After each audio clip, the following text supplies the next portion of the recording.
Agora deu certo, pastor Josué, bem-vindo. Privilégio ter você aí conosco. Muito obrigado, de coração. Fico muito feliz por você ter aceitado o convite para a gente ter um bate-papo aí juntos aí. Como é que você está? Domingos, você é um irmão querido, te amo demais, cara. Você é meu irmão mais velho, sempre digo isso. Pouco mais velho, um garotão. Tá jogando as peladas final de semana, passando o sarrafo na galera lá. Saudade de você, meu amigo. Pastor Josué, Saudade também, Domingos. a gente se Que bom. conhece há alguns anos. Para quem não conhece, pastor Josué Valandro é o pastor da Igreja Batista Atitude na Barra da Tijuca e da rede de igrejas Atitude pelo Brasil e em várias nações já. E também até o pastor da Primeira Dama. E você pode também aí de casa fazer a sua pergunta para o Josué. Josué, nós temos feito algumas lives aqui com o tema Livres do Medo, porque nós sabemos que uma das coisas que tem atingido muito o povo de Deus nesse período é o medo. Fala um Perfeito. pouco sobre isso com a gente e com nossos irmãos de casa agora, por favor. Domingos, uma das frases que Jesus costumava repetir é a frase não temas. Não temas.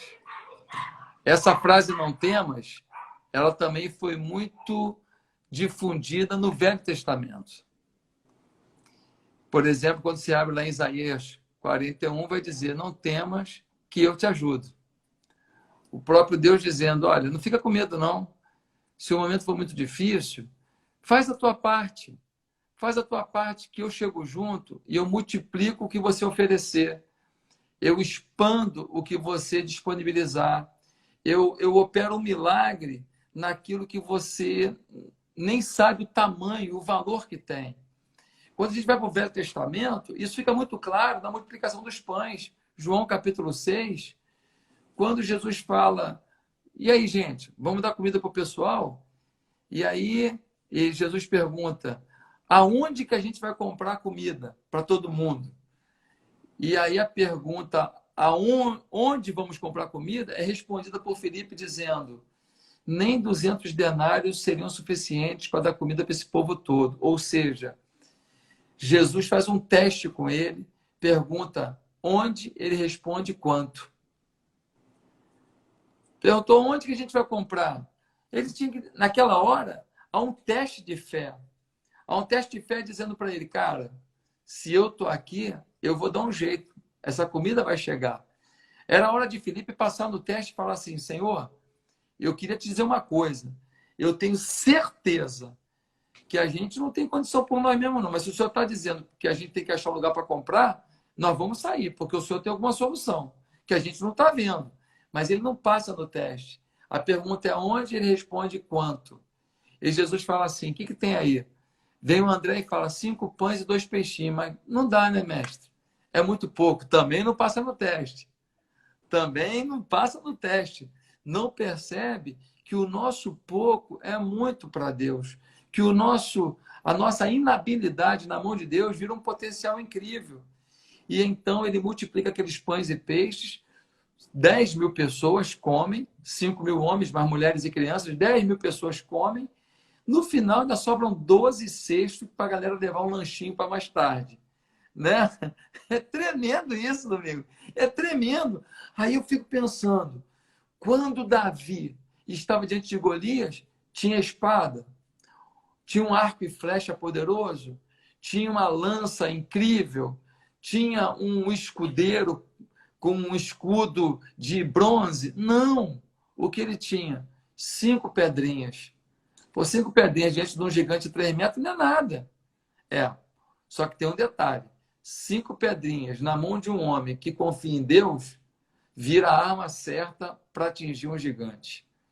Então, aquela pedrinha vem e ela não bate na orelha, ela não bate no queixo, ela não bate no peito, ela não bate na canela, ela não bate no ombro, ela bate na fronte do gigante, fica cravada na fronte do gigante. É o único lugar aberto no capacete dele. É o único lugar disponível. Deus pega a precisão do alto e encaixa aquela pedra na fronte daquele gigante e ele tomba no chão. Se a gente pegar Moisés com aquele cajado na mão, aí Deus fala para ele, olha, você vai lá no Egito buscar mais de 2 milhões de pessoas que estão lá.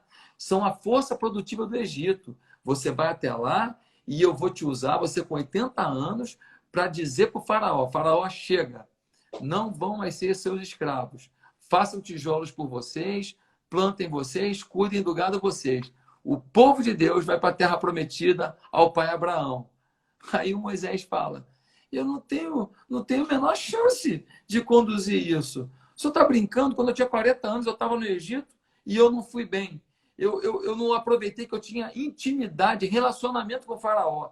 Eu preferi resolver no meu braço e fiz besteira. E agora, com 80 anos, velho, cansado, agora eu vou chegar e peitar o faraó? Aí Deus fala para ele o quê? O que você tem na sua mão? Ele fala, um cajado velho, um pedaço de madeira, um pedaço de pau.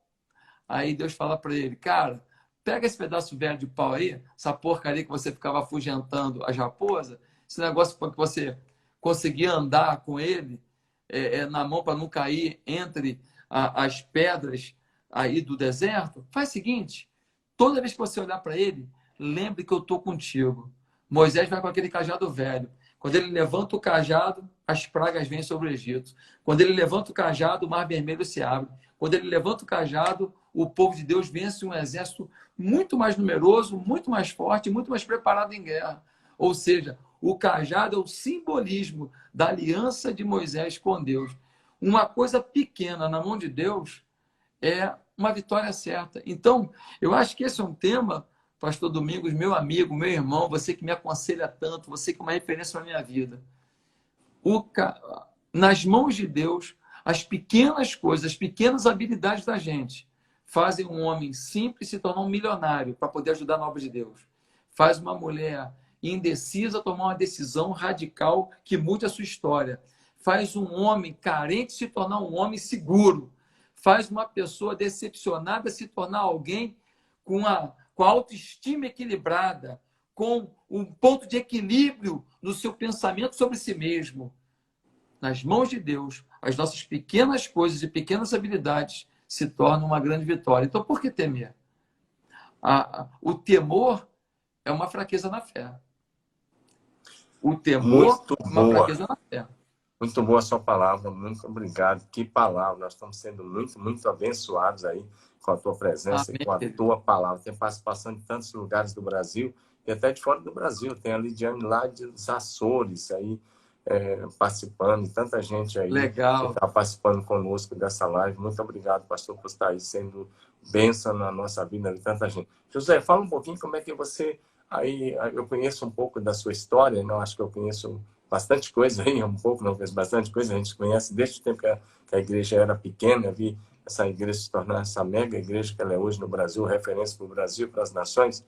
Como é que você foi vencendo alguns medos, algumas etapas da sua vida ministerial? Como é que isso foi acontecendo quando você resolveu realmente colocar tudo nas mãos de Deus e confiar nele que ele ia conduzir o destino da sua vida? Ô, Domingos, que pergunta que me remete a muitos pensamentos. Eu sou filho de pastor e eu sou do tempo que a vida dos pastores era bem mais complicada, sabe? As igrejas batistas de antigamente, elas tinham uma visão um pouco deturpada do que era o pastor. Ele era o faz-tudo. Ele tinha que aconselhar, libertar, ele tinha que pregar, ele tinha que fazer o culto de quarta-feira, ele tinha que fazer o treinamento, tudo era o pastor. E os caras não ganhavam muito bem, a vida muito apertada. Ou seja, eu fui criado num ambiente que meu pai não tinha muito tempo para ele, meu pai ganhava pouco, eu estudei em colégio público na minha infância. Eu me lembro que quando eu era pequeno, eu ia na casa da minha avó, mãe do meu pai, e a casa era de tábua. E era em cima daquelas palafitas, aqueles troncos de madeira que bota dentro do mangue. Então, durante a manhã, a água vai, fica só a lama embaixo. De tarde, a água sobe e a casa fica totalmente cheia de água embaixo dela. Foi assim a infância que eu tive, vendo a casa da minha avó, uma casa muito pobre. E então, quando eu comecei a entender um pouquinho mais da vida, eu já adolescente, eu não queria ser pastor. Eu não queria ser pastor, porque eu não queria uma vida tão apertada, uma vida sem muito controle do meu tempo. Mas eu amava Jesus. Eu não queria, assim, ser um relapso. Não. Eu fiz um plano para Deus. E o meu plano era, eu vou ganhar muito dinheiro, e eu vou ser muito rico, e eu vou bancar a obra de Deus. E eu vou fazer a obra de Deus, eu vou ajudar os missionários, e eu vou sustentar a igreja. Dízimo, eu sempre fui fiel dizimista, só que eu ia ser um fiel dizimista e um ofertante apaixonado. Isso que estava no meu coração. Esse era o sonho. Então, o primeiro medo que eu tive que viver na minha vida foi o medo de assumir o meu ministério. Foi o medo de aceitar que eu não ia ser feliz em mais nada na minha vida, a não ser que eu fosse um pastor. Foi o grande medo da minha vida. Por quê? Porque eu tinha tomado um outro rumo e eu queria viver esse outro rumo. Eu não queria de forma nenhuma depender do ministério, Domingos. Eu achava que não precisava ser eu. Eu ia ajudar e bancar alguém para fazer.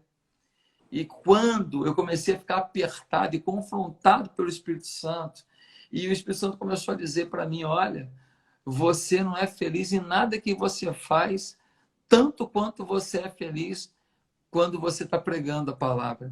Eu estava estudando para um concurso de auditor fiscal, porque eu trabalhava numa multinacional americana, ganhava muito bem, mas eu queria passar no concurso para resolver minha vida logo. Eu falei, vou passar nesse concurso, vou resolver a vida logo, vou começar a ganhar bem, depois eu monto um negócio, e aí, quando o meu negócio estiver indo bem, eu posso até largar essa vida pública e vou tocar o meu negócio. Eu tinha um plano, eu tinha um projeto, mas aí um dia Deus falou assim, você vai ter que perder o medo de ser pastor.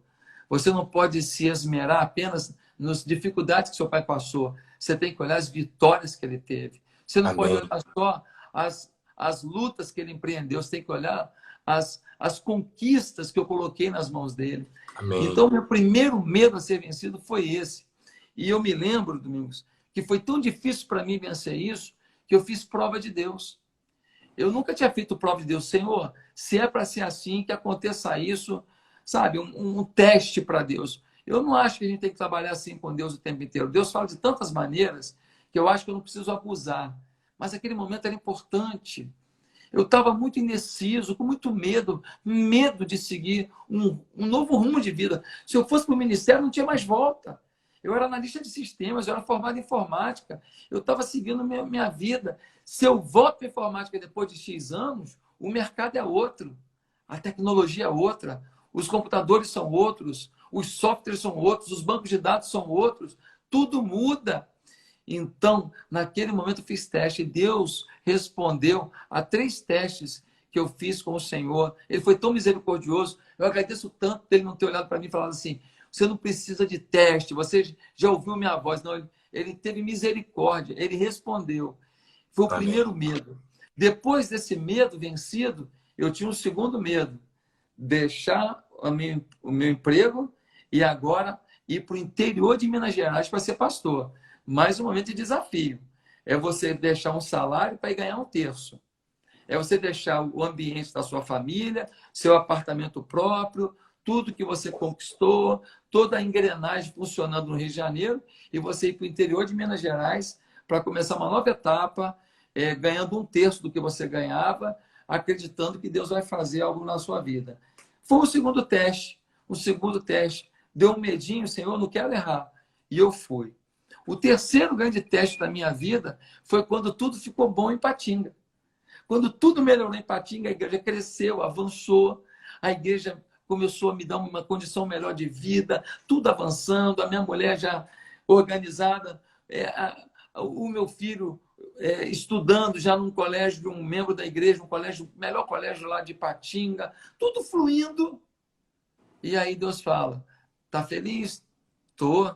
Pois é, eu tenho um desafio para você.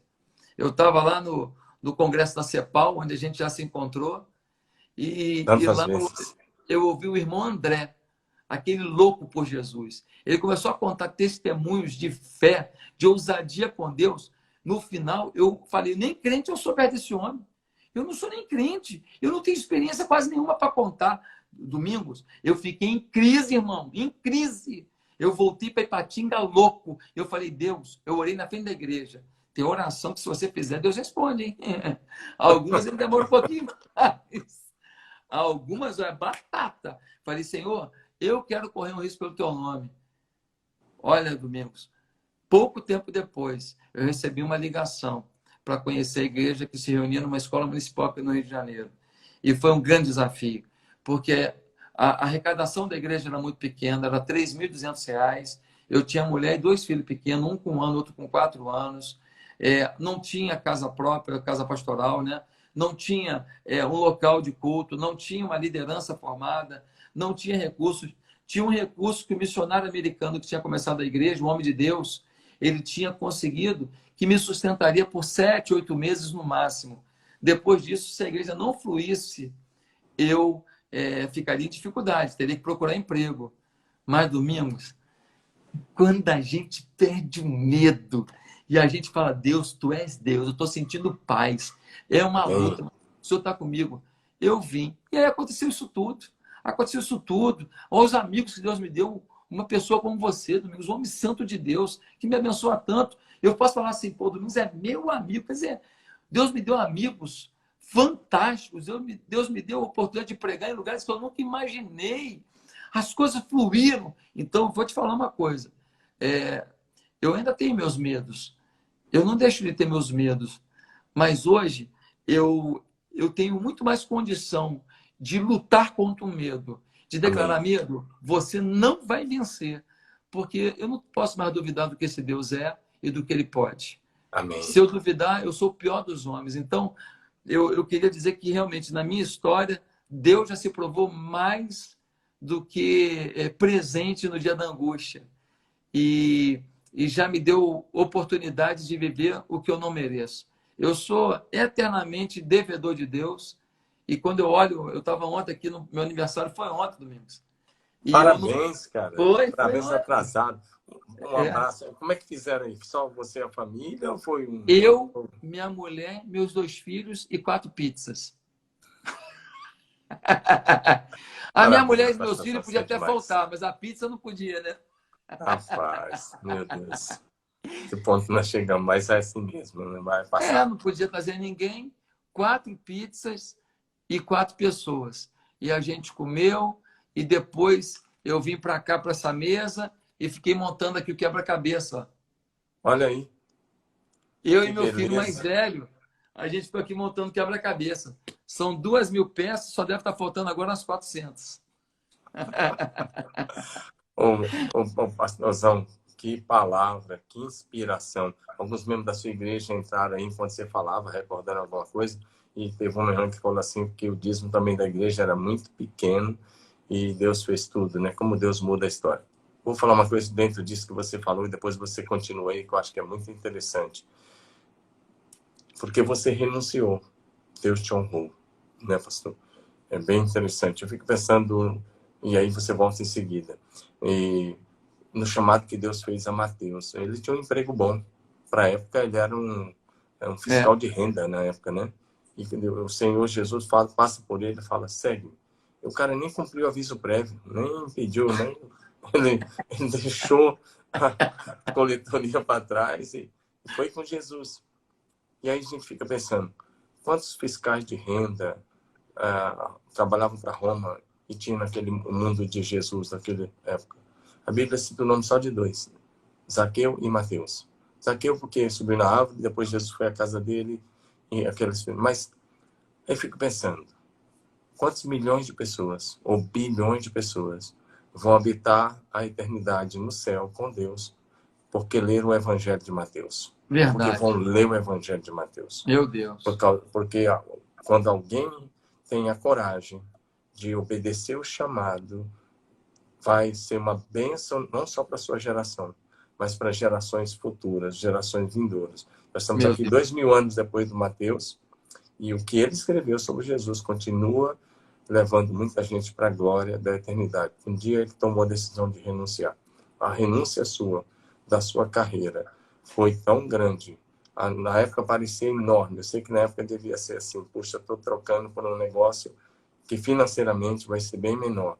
E pode ter sido bem menor, mas a eternidade vai revelar quantos milhares e milhares de pessoas vão estar no céu por causa da sua renúncia, por causa da sua Amém. coragem de obedecer o chamado de Deus na sua vida. Eu louvo muito a Deus pela sua vida. Eu sou Amém. muito grato, porque eu tirei foto com você quando você ainda não era famoso.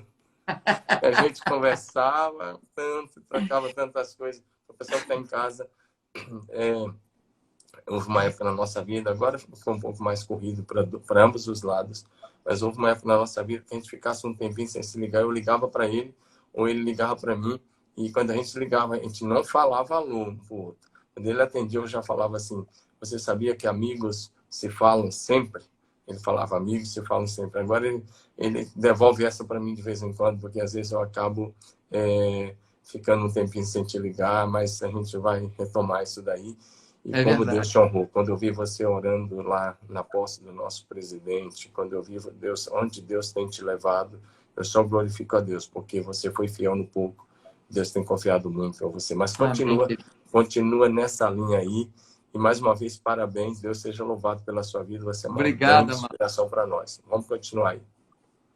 Bem, Domingos, uma coisa que assim que me marca muito é que algumas pessoas elas ainda não compreenderam que não se vai ter uma postura de fé e ousadia, realmente uma postura de vencer o temor, se a gente não tiver espiritualidade, relacionamento com o Pai. Algumas pessoas estão querendo pegar a palavra de fé sem a palavra de Deus. É como se a palavra de fé ela fosse desconectada do Deus Todo-Poderoso.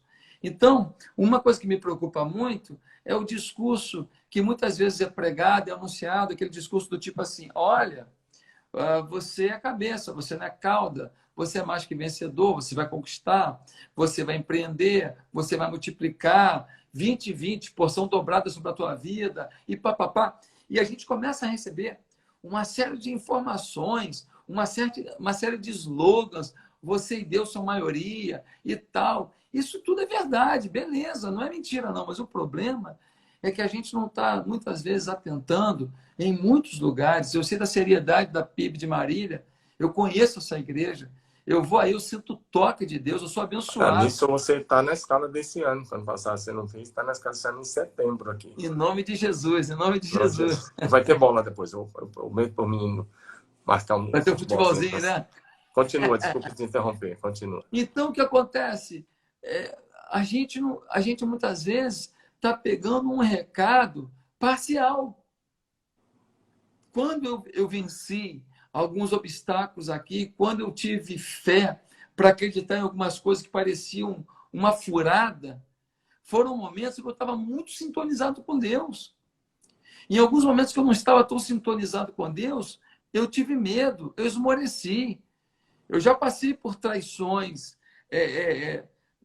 na igreja, por maledicência. Eu sou criticado no Brasil inteiro até hoje, porque numa eleição eu me posicionei na minha rede pessoal, não na rede da igreja, na minha rede pessoal, como cidadão, pagador de impostos. Eu me posicionei numa direção.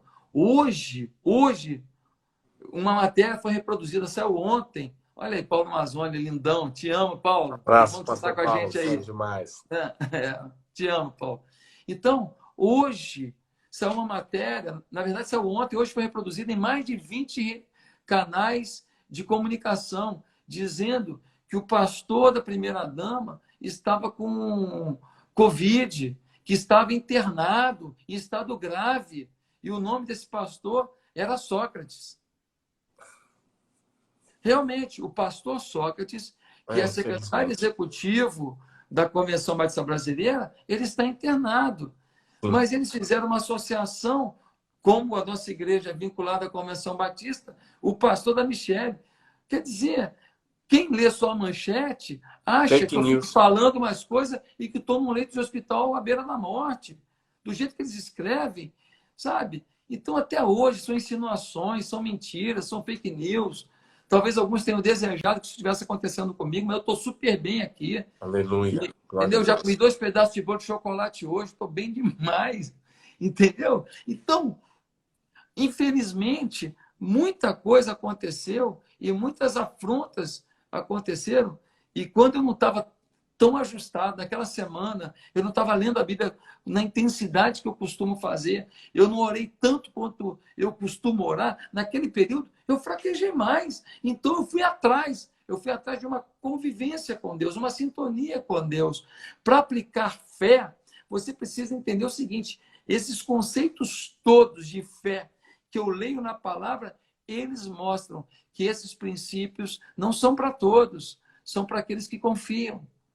Os que confiam no Senhor são como os montes de Sião, que não se abalam, mas permanecem para sempre. Os que Amém. confiam no Senhor. Então, eu preciso dizer à igreja brasileira: o louvor é maneiro? Pô, bacana.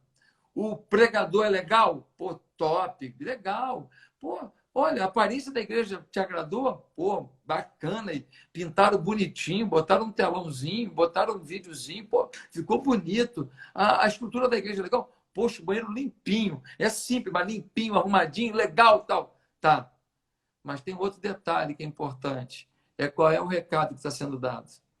Porque se a estrutura foi muito boa, né? O odre foi muito bom, mas o vinho, a essência, ela não for de primeira, muita gente vai estar na igreja se convertendo a um culto bonito, se convertendo a uma estrutura, se convertendo a um relacionamento, se convertendo a um tipo de ritmo de vida, se convertendo a um entretenimento no meio gospel, que nós também temos, mas ele pode não ter uma experiência de transformação de vida, de conversão, de conhecer Cristo como Senhor da vida dele. Ele pode não ter uma experiência de mudança do caráter, da forma de viver. Domingos, eu sou um pecador, né? Muito mais pecador que você. O pecado dói. O pecado dói. O pecado machuca. O pecado faz a gente ter vontade de chorar. Como é que eu pensei isso? Como é que eu falei isso? Como é que eu agi assim? Como é que eu não ajudei ali? Como é que eu tive gerei essa decepção naquela pessoa? Tudo que a gente faz que não agrada a Deus, quando você está em sintonia com Deus, aquilo te dói. Você se arrepende sinceramente. Você quer passar um Ajax, você quer passar um cloro, você quer passar uma borracha que apague mesmo aquilo. E é o sangue do Cordeiro. Então, o medo também pode ser vencido pela tua aproximação do Altíssimo, a aproximação do Eterno, a tua intimidade. É aquele louvorzinho gostoso que você bota ali e fica ouvindo. Ele é caminho no deserto, luz na escuridão. Você fala: meu Deus, eu estou aqui nesse quarto escuro, mas tu és luz na escuridão. Você começa a declarar o que você ouviu no louvor, e você começa a ler a palavra: o Senhor é o meu pastor, nada me faltará. Senhor, nada vai me faltar, o Senhor está comigo, o Senhor que é o meu pastor, o Senhor é o meu pastor. Você começa a orar a palavra, declarar sobre a tua vida, o medo vai embora. Amém. Glória a Deus. Aleluia. Pastorzão, Pastorzão, temos 10 minutinhos ainda. Eu quero que você fale um pouco sobre a importância da igreja nas casas, nesses dias que nós estamos sem poder cultuar em comunidade, com o povo todo junto, né? Você tem um templo aí maravilhoso, graças a Deus, e reúne tantas pessoas, milhares de pessoas aí, e a gente há anos que trabalha com células, o pastor também é 100% em célula e discipulado, e nós andamos na mesma visão, caminhamos juntos na mesma visão, e há anos a gente vem falando: olha, se vier uma perseguição, olha, se tiver algum problema, olha, a igreja que vai prevalecer é a igreja das casas. E nós estamos vendo um momento que a gente já tinha avisado lá atrás, e infelizmente colegas talvez insistiram no modelo convencional da igreja girando em torno de clero, domingo e templo, ou de pastor, domingo e templo, e que não estava nas casas deve estar passando uma certa dificuldade. Então, eu quero assim deixar com você que você deu uma palavra, como é que você está vendo esse momento da igreja ter que ser como era lá atrás, quando ela começou, nos primeiros 3 séculos, quando não havia templo, a dinâmica da igreja era nas casas. Fala um pouco sobre isso para nós. Pastor Domingos, eu tenho pedido, eu confesso que eu já errei muito de colocar temas para o ano que eu criei. Eu já errei muito. Eu peço perdão a Deus de eu ter pensado num tema para o ano e conversar com a minha equipe, a gente colocar um tema para aquele ano, para a igreja. Mas não era o tema de Deus. Mas de um tempo para cá, a gente tem orado e realmente pedido a Deus um tema para o ano. A gente não tem imitado, porque fizeram um tema ali, esse tema é bom. Não. E, por exemplo, ano passado, o nosso tema foi Generosos como Pai. E a gente botou esse tema, Domingos. A gente nunca fez tanto pelo social quanto ano passado. A gente chegou a investir cerca de 4 milhões no social ano passado. E sabe o que aconteceu? Nós nunca fomos tão abençoados na área social como ano passado. A gente ganhou 2 propriedades. O somatório delas passa de 4 milhões. Foi um ano de generosidade para lá e Deus multiplicou a generosidade para cá. Foi muito profético. Esse ano a gente pediu um tema. E olha o tema. Retorno à essência. Meu Deus. Retorno à essência. E quando a gente brotou com esse sonho, a gente falou, puxa vida, retorno à essência. O que é o evangelho? O que é ser crente? O que é amar a Deus? O que a gente está chamando de ultrapassado que não está ultrapassado, porque é Bíblia?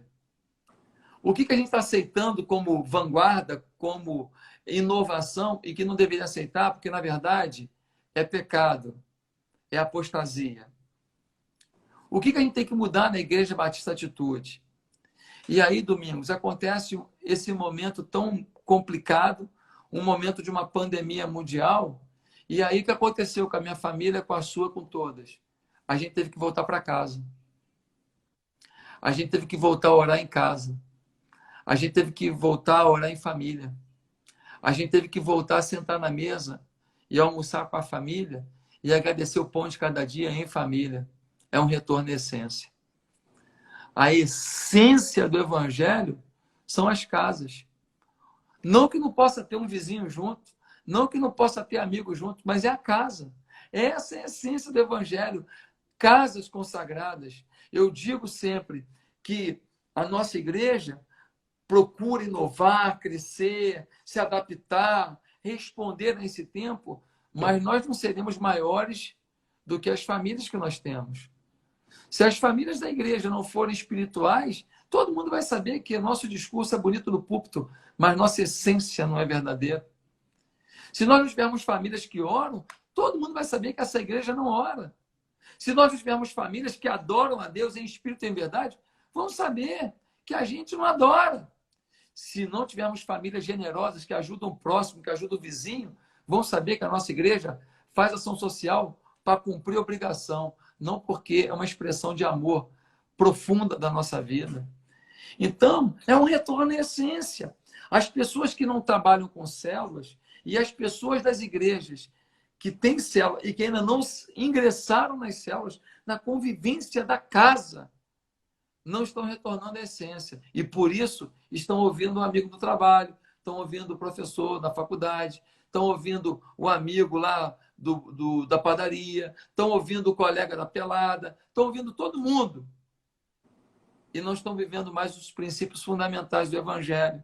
O princípio de que cada crente é um ministro, cada casa é uma igreja, que todos nós somos ministros de Deus, que todos nós somos chamados ao pastoreio. Sim, ao pastoreio.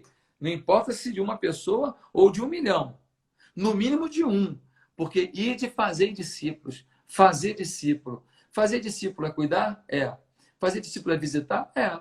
Fazer discípulo é suportar a pessoa mesmo quando ela está dando trabalho? É. Fazer discípulo é ensinar? É.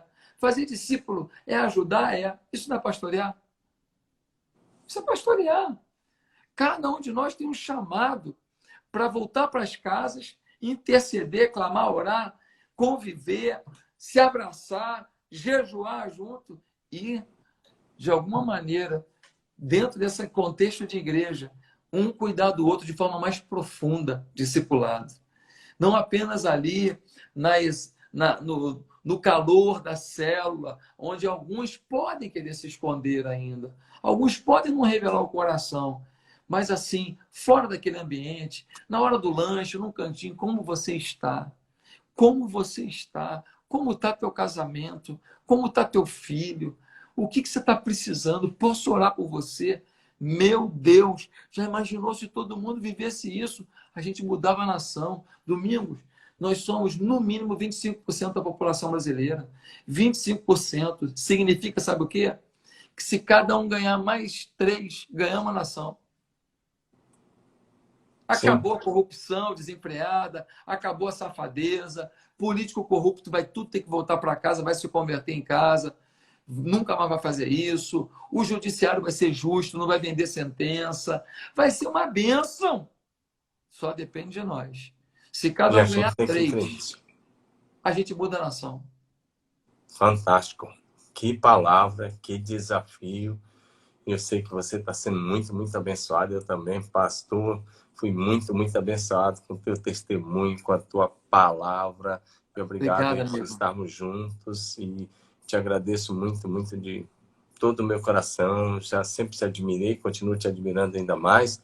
E posso falar que eu tirei a foto antes de ser famoso. Eu sou amigo bem atrás. São demais. Eu quero que você faça suas considerações finais aí, um recado para cada um que está em casa com a sua família, uma palavra de fé, de esperança e do cuidado de Deus. Primeiro queria dirigir uma palavra a você. Eu queria declarar diante de centenas de pessoas que estão assistindo e outras centenas que vão assistir depois, porque essa live vai estar gravada no Stories. Eu Sim, quero dizer o quanto você é homem de Deus e o quanto eu reconheço que você é um profeta para essa nação.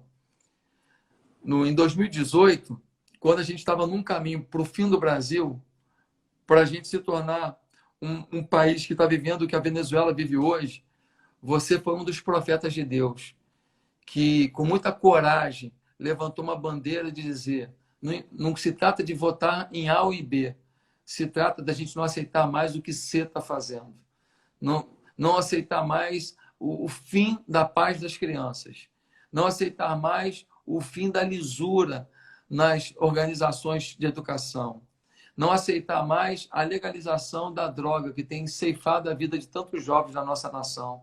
Você é um profeta de Deus. E muitas pessoas que talvez não tenham entendido isso estão agora nos ouvindo aqui. O Domingos nunca se envolveu com política partidária. O Domingos sempre se envolveu com política cidadã. Política cidadã, ou seja, expressar opiniões para que a lisura, a honestidade e a transparência estejam na nação. Eu te admiro demais por isso, mas te obrigado. admiro Também te também admiro. pelo marido que você é, pelo pai que você é. Se um filho teu escolher isso ou aquilo, não é por culpa tua não, Domingos. A tua parte você fez. Eu sei o ensino que você deu. Os filhos vão escolher o caminho deles, mas os pais têm que ter consciência. Eu fiz o que tinha que fazer e você fez. Então, eu admiro demais você como um ente de família. Nesse retorno à essência, pessoas como você realmente nos influenciam. Em último lugar, eu queria dizer que você é uma bênção porque você é um promotor de pessoas. Muitas oportunidades que eu tive foi porque um dia você me apresentou a pessoas.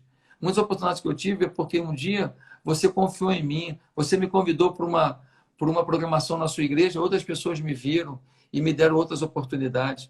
Você me levou para a Coreia do Sul para a gente viver uma semana de oração na montanha. Você me levou para lá. Então, irmão, até onde deu demais. Demais. Obrigado, você é E demais. eu louvo a Deus pela tua vida. E a minha última consideração agora é para o povo de Deus. Para o povo de Deus. Tem uma galera que, quando acabar agora essa crise, eles vão vir para a igreja que nem a abelha para o mel. Vai ser uma multidão que vai vir. A pergunta é: como eles serão tratados?